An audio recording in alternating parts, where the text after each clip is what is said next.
I've always been interested in the army, and when I was 16, I went to speak to an army careers advisor about joining up.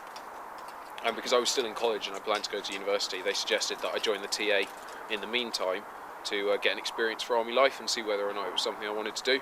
I absolutely fell in love with it, so when I left university, I stayed in the TA.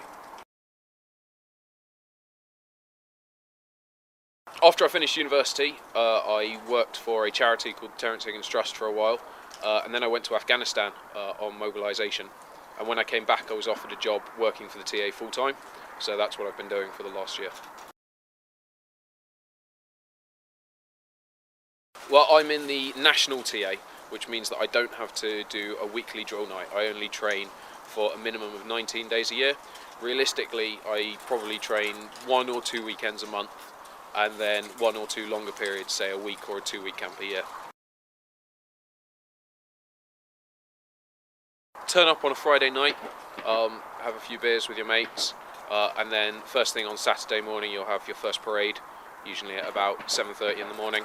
Then you'll do training all day. Usually there's some kind of social activity in the evening, and then on the Sunday you'll finish off the training and do any admin that you need to do before leaving, and you're usually away sort of early Sunday afternoon, so you've got a chance to get back home before the evening kicks in. It's very easy. There's usually only 1 or 2 weekends training a month, and they're not compulsory, so if you can't make a specific weekend, you can usually make that training up later in the year. There's so many to choose from. I've got to go away and do amazing things in foreign climes, and I've developed a wonderful social life around the people that I know in the TA. It's difficult to choose one aspect that's my favourite. There's so many skills that I'm proud of. I've learnt military skills such as how to handle explosives and how to plan and execute an assault on an enemy position.